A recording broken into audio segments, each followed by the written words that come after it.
नमस्कार शिक्षक मित्रांनो. 21 जून 2026 रोजी होणाऱ्या TET परीक्षेसाठी गणित विषयाची प्रश्नमालिका या व्हिडिओच्या माध्यमातून आज आपण या ठिकाणी सुरुवात करत आहोत. बघा, यामध्ये गणित विषयामध्ये विचारले जाणारे विविध प्रकारचे प्रश्न जे अतिसंभाव्य असतील किंवा महत्त्वाचे असतील त्या प्रकारच्या उदाहरणांचा सराव आपण या ठिकाणी घेणार आहोत. बघा, पहिला प्रश्न या ठिकाणी आज निवडलेला आहे आपण.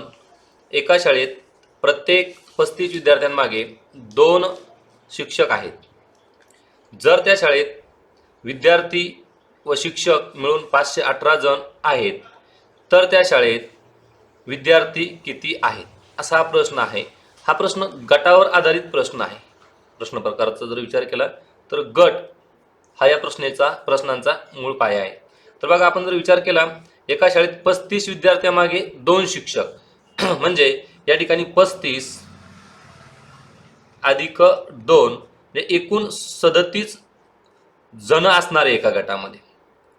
एका गटामध्ये 37 जण असतील तर असे किती गट या शाळेमध्ये तयार होतील, आपण त्यावरून पुढच्या उत्तरापर्यंत पोहोचू शकतो. तर आणि एकूण विद्यार्थी संख्या किती, एकूण जण किती आहेत तर 518 आहेत. एकूण संख्या किती आहे, 518 आहे. एकूण संख्या 518. तर या ठिकाणी गट किती आहेत, गटांची संख्या आपल्याला निवडायची आहे. 37 जणांचा एक गट तयार होतो. तर या एकूण किती गट तयार होतील हे आपण या ठिकाणी मिळवू शकतो सहज. म्हणजे भागाकार करायचा आपल्याला. 518 बघा, 518 भागेला 37 म्हणजे आपल्याला मिळेल गटांची संख्या. बघा, या ठिकाणी 518 भागेला 37. 37 मूळ संख्या आहे, लघु रूप देता येणार नाही, डायरेक्ट भागाकार करूया. 37 एक 37, एकचा भाग दिला. 51 वजा 37 जर केले तर बघा, हे 3 आणि ते 11 म्हणजे 14 शिल्लक राहतात. 14 आणि हे 8, 148. बघा, 37 ची जर पट केली आपण, विचार केला तर आय थिंक 4चा भाग या ठिकाणी जाऊ शकतो, कारण 7 चौक 28 एक स्थानी किती येतात, 8 येतात. आपण देऊन बघूया. बघा, 7 चौक 28, 28 8 8 2, 4 त्रिक 12, 12 आणि 2 14 म्हणजे 4चा भाग या ठिकाणी गेलेला आहे. बघा, 37 चौक 148 म्हणजे आता 14 गट आहेत. किती गट आहेत, 14 गट आपल्याला मिळालेले आहेत. आता 35 विद्यार्थ्यांचा एक गट आहे आणि 2 शिक्षकांचा एक गट होईल. म्हणजे आपल्या ठिकाणी विद्यार्थ्यांची संख्या जर काढायची असेल, विद्यार्थी संख्या म्हणजेच या ठिकाणी 35 गुणिले 14 आपण करणार आहोत. आणि जर शिक्षक संख्या काढायची असेल, शिक्षक संख्या जर काढायची असेल तर या 14 गटामध्ये 2 शिक्षक गुणिले 14 अशा पद्धतीने आपल्या ठिकाणी करायचं आहे. बघा, आता 14 पंच 70, 70 ला 0, 40 7 आणि 14 त्रिक 42, 42 आणि 7 49. आणि या ठिकाणी जर गुणाकार केला 14 दुने 28, तर 28 ही संख्या शिक्षकांची आहे आणि विद्यार्थी संख्या 490 आहे. प्रश्नामध्ये काय विचारलेलं आपल्याला, तर विद्यार्थी किती आहेत, तर विद्यार्थी आहेत 490. बघा, पर्याय क्रमांक बी. आता यांची बेरीज केली तर बरोबर 518 येते. बघा, 0 आणि 8 8, 9 आणि 2 11, चाला 1, 4 आणि 1 5. आपलं उत्तर बरोबर आहे. बघा, आता त्याच प्रकारचा दुसरा प्रश्न आहे. आपण एक 5 प्रश्नाचा सराव या ठिकाणी घेणार आहोत आणि नंतर 10 प्रश्न तुम्हाला सरावासाठी मी देणार आहे. बघा, एका महाविद्यालयात 66 विद्यार्थ्यांमागे 3 शिक्षक आहेत. जर महाविद्यालयात विद्यार्थी व शिक्षक मिळून 1449 जण आहेत तर या आपल्याला या ठिकाणी शिक्षकांची संख्या विचारलेली. तर शिक्षकांची संख्या किती, तर बघा, पहिल्यांदा सारखंच आपल्या ठिकाणी गट पद्धतीने आपण सोडवायचं आहे. म्हणजे 66 आणि 3 एकूण 70 जणांचा एक गट तयार होणार आहे. गट 66 अधिक 3 म्हणजे एकूण 70 जणांचा एक गट, बरोबर आहे. तर आपल्या गटांची संख्या या ठिकाणी सर्वात प्रथम शोधावं लागणार आहे. त्यानंतर आपण बघूया एकूण संख्या किती आहे. एकूण व्यक्तींची, विद्यार्थी आणि शिक्षक मिळून संख्या आहे 1449. आता आपल्याला गटांची संख्या काढायची आहे. अशी किती गट तयार होतील, गट किती तयार होतील. तर भागाकार करून आपल्या ठिकाणी गटांची संख्या मिळते, म्हणजे 1449 भागेला ठिकाणी 69. आता भागाकार करताना जर विचार केला आपण तर या ठिकाणी आपण याला लघुरूप पण देऊ शकतो किंवा डायरेक्टली भागाकार पण आपल्या ठिकाणी करता येतो. तर आपण कोणत्या पद्धतीने करायचं ते आपल्यावर अवलंबून आहे. ठीक आहे, आपण जर विचार केला तर या दोन्ही संख्या 3 ने विभाज्य आहे, कारण यांच्या बेरजेला 3 ने भाग जातो, यांच्या बेरजेला 3 ने भाग जातो, म्हणजे 3 ची कसोटी या ठिकाणी आपण लागू करू शकतो. बघा 3 1 3, 3 2 6 आणि 3 3 9, किंवा डायरेक्ट 23 3 69 पण करू शकतो. आपण सर्वजण शिक्षक आहोत, त्यामुळे बघा आपण शक्य तितक्या शॉर्टकट हे प्रश्नाचं उत्तर घेणार आहोत. बघा या ठिकाणी याला सुद्धा 3 ने भाग द्यायचा. 3 चौक 12, 2 उरले 24 झाले, 3 8 24 आणि 3 3 9. आता याला आपण सहज भाग देऊ शकतो. 23 1 23, 23 2 46, 2 शिल्लक राहिलेत आणि 23 1 23, म्हणजे या ठिकाणी 21 गट या ठिकाणी आहेत. किती गट आहेत तर 21 गट आहेत. आता प्रत्येक गटामध्ये शिक्षक संख्या आणि विद्यार्थी संख्या यांचं आपण या ठिकाणी बघूया. आपल्या विद्यार्थी संख्या या ठिकाणी मिळवायची आहे. तर गट गुणेला विद्यार्थी, एका गटातील विद्यार्थी संख्या एका गटामध्ये किती 66 गुणेला एकूण गट किती आहेत 21. आणि शिक्षक जर मिळवायचे असतील तर शिक्षक एका गटामध्ये किती शिक्षक आहेत 3 आहेत आणि एकूण गट किती आहेत तर 21 आहेत. बघा आता आपण या ठिकाणी 21 गुणेला 6 गुणाकार करू शकतो. डायरेक्ट 21 चा पाडा येत असेल तर 21 च्या पाड्याने गुणाकार करा, नसेल येत तर हरकत नाही. 21 गुणेला 66 या पद्धतीने 6 1 6 6 2 12, एकक संपला. 6 1 6 6 2 12, 6 ला 6, 6 आणि 2 8, 2 आणि 1 3, 1 ला 1, 1386.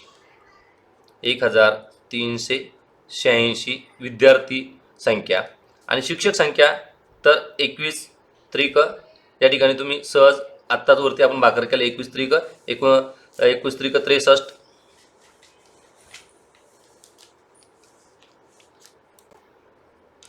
आणि शिक्षक संख्या या ठिकाणी 63 आहे. आता या दोघांची जर बेरीज केली तर सहजच आपल्याला 1449. बघा 6 आणि 3 9, 8 आणि 6 14, हातचा आला 1, 3 आणि 1 4, 1 ला 1.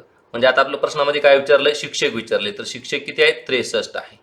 63 हे पर्याय क्रमांक 1 मध्ये दिसतं, म्हणजे या प्रश्नाचे योग्य उत्तर पर्याय क्रमांक 1. प्रश्न तिसरा, एका महाविद्यालयात 60 विद्यार्थ्यांमागे 2 शिक्षक व 1 शिपाई आहे. जर महाविद्यालयात विद्यार्थी, शिक्षक व शिपाई मिळून एकूण 1449 जण असतील तर तेथे किती विद्यार्थी आहेत. बघा या ठिकाणी 3 व्यक्ती दिलेले आहेत, त्यामध्ये शिक्षक, शिपाई आणि विद्यार्थी. याच्यामध्ये सुद्धा हा गटावर आधारित प्रश्न आहे. तर या ठिकाणी एका गटात किती संख्या आहे ती आपल्याला बघायची आहे. तर 60 विद्यार्थी आहेत, 2 शिक्षक आहेत आणि 1 शिपाई आहे. म्हणजे एका गटामध्ये या ठिकाणी 60 आणि 2 62 आणि 1 63 व्यक्ती एका गटामध्ये आहे. आणि एकूण व्यक्ती किती आहेत तर त्या पण दिलेल्या आहेत 1449. तर आपल्याला एकूण गटांची संख्या या ठिकाणी शोधायची आहे. गट किती असतील, त्यानंतर आपल्याला प्रत्येक गटाला गुणेला त्या गटातील संख्या केली की आपल्याला कुठलीही संख्या या ठिकाणी मिळत असते. तर सर्वात प्रथम आपण या ठिकाणी भागाकार करून गटांची संख्या काढूया. म्हणजे 1449 भागेला 63. बघा इथे पण आपण लघुरूप देऊ शकतो. 6 आणि 3 9, या ठिकाणी 4 आणि 4 8 आणि 1 9, 9 9 18, दोन्ही संख्या 9 ने विभाज्य आहे. म्हणजे आपण लघुरूप देताना 9 याचा उपयोग करूया. 9 7 63, म्हणजे या ठिकाणी 7 आणि 9 1 9, 14 वजा 9, आपण वजाबाकी केल्यानंतर या ठिकाणी उत्तर मिळते 5. 5 आणि 4 54, 9 5 45, 9 6 54 आणि 9 1 9, म्हणजे 161 भागेला 7 या ठिकाणी ही संख्या आपल्याला मिळते. आता याचा पण आपण भागाकार करूया. 7 1 7, 7 2 14, 16 वजा 14 2, 21 झाले, 7 3 21, म्हणजे एकूण गट किती आहेत तर 23 गट आहे. आता प्रत्येक गटात असणाऱ्या व्यक्तींची संख्या या ठिकाणी काढूया. आपल्याला विद्यार्थी आपण तिन्ही पण काढूया. जे प्रश्नामध्ये काही जरी विचारलं तरी आपल्याला अडचण नाही, किंवा प्रश्नाची लेवल जर वाढली, विद्यार्थ्यांपेक्षा शिक्षक किती जास्त आहे, किती कमी आहे, किंवा शिपायांची संख्या विद्यार्थ्यांपेक्षा कितीने कमी किंवा कितीने जास्त, अशा पद्धतीचे आपले शिक्षक परीक्षेच्या दृष्टीने या प्रश्नांची लेवल थोडीफार बदल होऊ शकतो. जर आपण या ठिकाणी बेसिक पूर्ण गोष्टी समजून घेतल्या तर प्रश्नामध्ये झालेला बदल आपण सहज समजून तो उत्तरापर्यंत जाऊ शकतो. बघा या ठिकाणी विद्यार्थी संख्या किती आहे? 60. किती गट आहेत? 60चे 23 गट आहेत. शिक्षक संख्या किती आहे? 2. किती गट आहेत? तर 23 गट आहेत. आणि शिपाई किती आहेत? 1. किती गट? 23 गट. त्यांचे आपण या ठिकाणी गुणाकार करूया. बघा 0 0 6 त्रिक 18 चला 1 6 2 12 6 2 12 आणि 1 13. बघा अशा पद्धतीने. आता पुढे 3 2 6 आणि 2 2 4. 23 1 23. म्हणजे ही आहे विद्यार्थी संख्या, शिक्षक संख्या आणि शिपायांची संख्या. आपल्या या प्रश्नामध्ये काय विचारलेलं आहे? तर किती जण आहेत? तर तेथे विद्यार्थी किती आहेत? मग विद्यार्थी 1380. Option number A 1380. या सर्वांची जर बेरीज केली तर आपल्याला 1449 येते. बघा 0 आणि 6 6 6 आणि 3 9 8 आणि 4 12 12 आणि 2 14 चला 1 3 आणि 1 4 एकाला 1. म्हणजे आपलं योग्य उत्तर आहे. प्रश्न 4. एका टोपलीत प्रत्येक 5 पांढऱ्या झेंड्यांमागे 2 काळे झेंडे आहेत.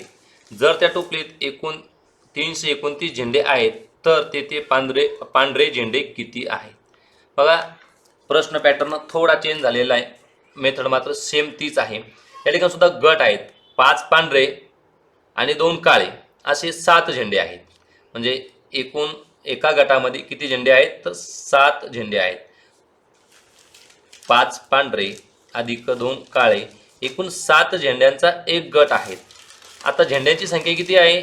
तर एकूण जे झेंडे आहेत ते 329 आहे. 329 आहे. मग आपल्याला गटांची संख्या काढायची आहे. गटांची संख्या किती आहे? एका गटातील एक गट 7 झेंडे. आता गटांची संख्या आपल्याला सहज मिळू शकते.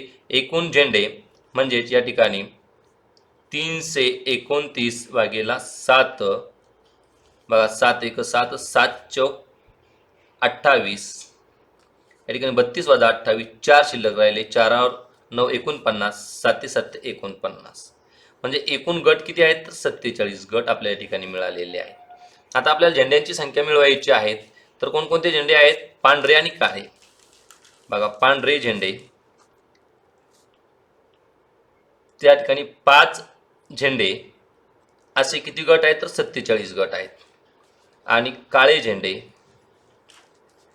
एका गटात 2 याप्रमाणे किती गट? 47 गट आहेत.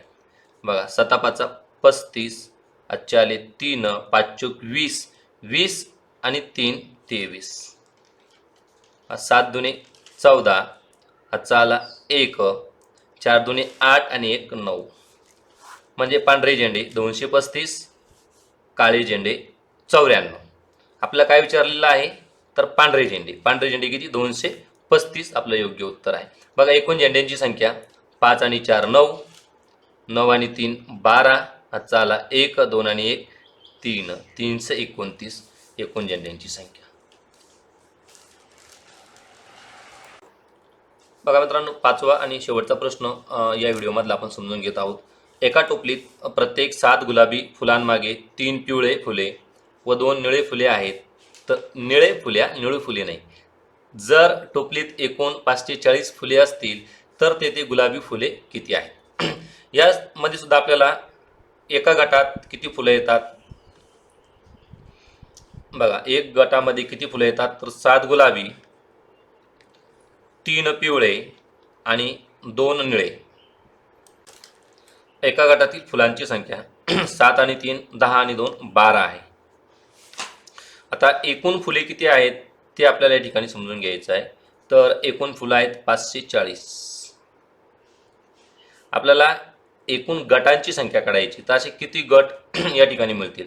म्हणजे एकूण फुले 540 भागेला एक गटातील फुलं बरोबर गटांची संख्या.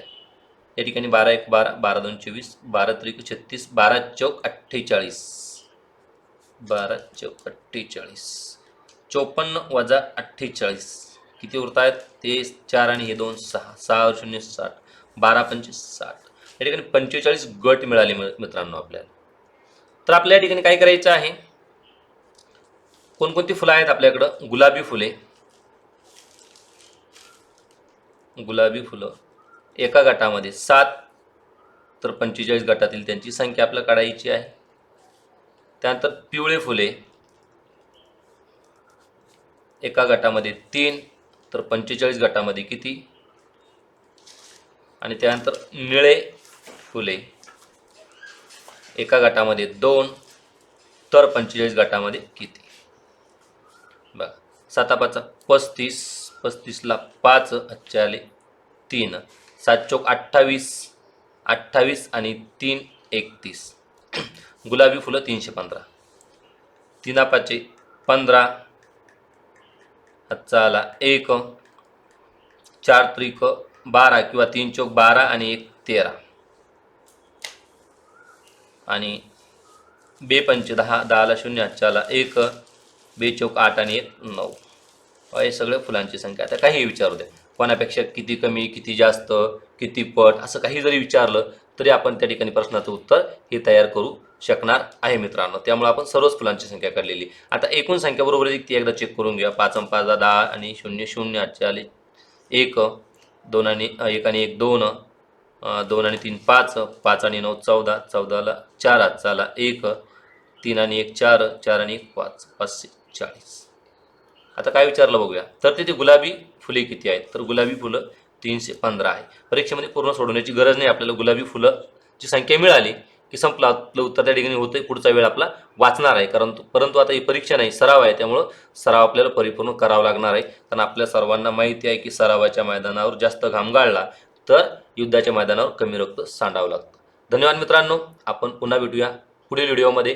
व्हिडिओ कसा वाटला नक्की कळवा. थँक्यू.